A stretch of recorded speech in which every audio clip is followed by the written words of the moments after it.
Hello नमस्कार। आज आपको फिर से स्वागत है मेरे यूट्यूब चैनल में। आज हम फिर से कक्षा 7 का पाठ 4 ऊष्मा पढ़ेंगे और इसमें हम टॉपिक पढ़ेंगे विकिरण। विकिरण जो कि पेज नंबर 45 पर है। इसमें हम चलिए पढ़ते हैं। वीडियो देखने से पहले सब्सक्राइब करना न भूलें। जब हम धूप में खड़े होते हैं तो हम गर्माहट अनुभव करते हैं। धूप में हमें गर्मी लगती है। सूर्य से हम तक ऊष्मा कैसे पहुंचती है? देखिए, यह चालन या संवहन द्वारा हम तक नहीं पहुंच सकती, क्योंकि दोनों प्रक्रमों में ऊष्मा स्थानांतरण के लिए माध्यम की आवश्यकता होती है। माध्यम मतलब जैसे चालन हुआ था ठोसों में, एक गर्म सिरे से ठंडे सिरे की तरफ, तो उसमें जो वस्तु थी, एल्युमिनियम की रोड है या लोहे की रोड है, वो हमने ली थी, तो उसमें वो माध्यम थी। और स्थानांतरण, जो ऊष्मा का स्थानांतरण संवहन द्वारा होता है, उसमें भी माध्यम है। जैसे जल में संवहन होता है वो भी माध्यम होता है, वायु में संवहन उसमें भी माध्यम होता है।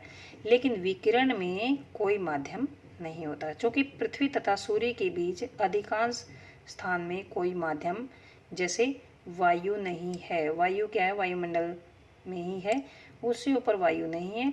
तो सूर्य हमसे काफ़ी दूरी पर है, तो वहाँ से वायु तक सूर्य की गर्मी कैसे पहुंचेगी? क्योंकि अधिकांश स्थान पर कोई माध्यम नहीं है, वायु नहीं है। अतः सूर्य से हम तक ऊष्मा एक अन्य प्रक्रम द्वारा आती है, जिसे हम विकिरण बोलते हैं। ये याद करेंगे। सूर्य से हम तक ऊष्मा कौन से प्रक्रम द्वारा पहुंचती है? विकिरण द्वारा पहुंचती है। विकिरण द्वारा ऊष्मा का स्थानांतरण में किसी माध्यम जैसे वायु या जल की आवश्यकता नहीं होती। विकिरण में किसी माध्यम की आवश्यकता नहीं होती, वायु या जल जैसे कोई माध्यम की आवश्यकता नहीं होती। माध्यम विद्यमान हो या न हो, विकिरण द्वारा ऊष्मा का स्थानांतरण हो सकता है। जैसे जल में ऊष्मा का संवहन नहीं हो सकता था अगर जल नहीं होता, वायु में ऊष्मा का संवहन नहीं हो सकता था अगर वायु नहीं होती। लेकिन विकिरण के लिए वायु है, जल है, नहीं है, इसका कोई भी इसकी आवश्यकता नहीं होती। ये बिना माध्यम के भी विकिरण द्वारा ऊष्मा का स्थानांतरण हो सकता है।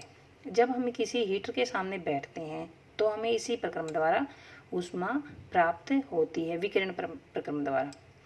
तो ज्वाला से हटाकर रखा कोई बर्तन ठंडा होते समय अपनी कुछ ऊष्मा को विकिरण द्वारा ही प्रवेश में स्थानांतरित कर देता है। जब कोई भी बर्तन हम इसे गैस से या फिर चूल्हे से या ज्वाला के ऊपर से हटाते हैं तो वह ठंडा हो जाता है। तो इसलिए ठंडा हो जाता है क्योंकि जो उसकी ऊष्मा है वो विकिरण द्वारा ही परिवेश में चली गई है, वातावरण में स्थानांतरित हो गई है। हमारा शरीर विकिरण द्वारा ही परिवेश को ऊष्मा देता है।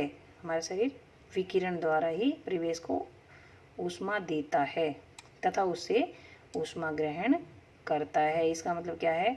हमारे शरीर को ऊष्मा ग्रहण करने में या ऊष्मा देने में, परिवेश को ऊष्मा देने में कोई किसी भी माध्यम की आवश्यकता नहीं होती है। जब सभी गर्म पिंड विकिरणों के रूप में ऊष्मा विकिरित करते हैं, सभी जो गर्म पिंड है वो विकिरण के ही रूप में ऊष्मा विकिरित करती हैं। जब ये ऊष्मा विकिरण किसी अन्य वस्तु से टकराते हैं तो इसका कुछ भाग परावर्तित हो जाता है, कुछ भाग अवशोषित हो जाता है तथा कुछ भाग परागत हो जाता है। देखिए, जब कोई भी पिंड है ऊष्मा विकिरित करता है तो कुछ भाग तो परावर्तित हो जाता है, कुछ अवशोषित हो जाता है और कुछ परागत हो जाता है। तो ऊष्मा के अवशोषित भाग के कारण वस्तु का ताप बढ़ जाता है। जब उसको ऊष्मा को अवशोषित कर लेती कोई वस्तु तो उसका ताप बढ़ जाता है।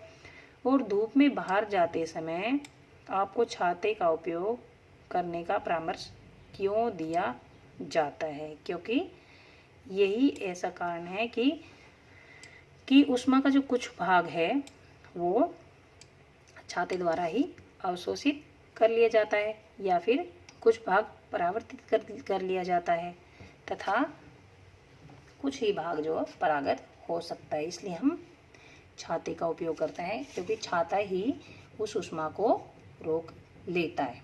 तो यहाँ तक हमारा ये वीडियो ख़त्म होता है। अपन 4.5 नेक्स्ट वीडियो में पढ़ेंगे। जब तक के लिए धन्यवाद।